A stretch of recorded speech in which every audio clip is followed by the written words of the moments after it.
सखी आंगन में पाँव पिछलाई गए, झुमका मोर हेराई गए ना।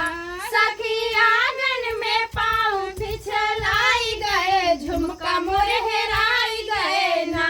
घर से निकली अकेली मिल गए ससुर के जोड़ी, घर से निकली अकेली मिल गए ससुर के जोड़ी। सखी पातर घुघुटा मुलझाई गयल, झुमका मोर हेराई गयल ना।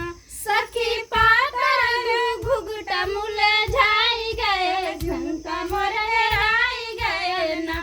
सखी आंगन में पाँव बिछलाई गयल, झुमका मोर हेराई गयल ना।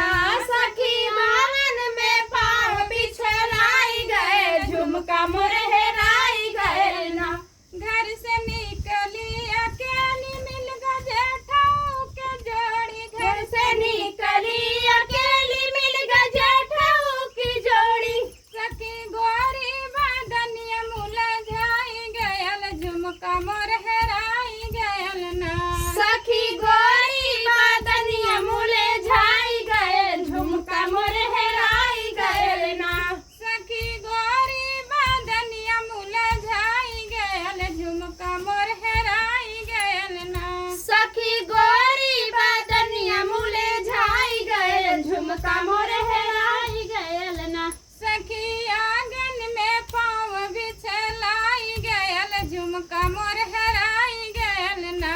सखी आंगन में पाँव बिछलाई गयल, झुमका मोर हेराई गयल ना। घर से निकली अकेली मिल गए देवरू के जोड़ी, घर से निकली अकेली मिल गए देवरू की जोड़ी। सखी गोरी बदनिया को मिलाई गयल, झुमका मोर हेराई गयल ना।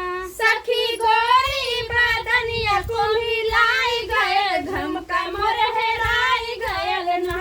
सखी गोरी बदनिया को मिलाई गयल, झुमका मोर हेराई गयल ना। सखी गोरी बदनिया को मिलाई गयल, झुमका मोर हेराई गयल ना। सखी आंगन में पाँव बिछलाई गयल, झुमका मोर हेराई गयल ना।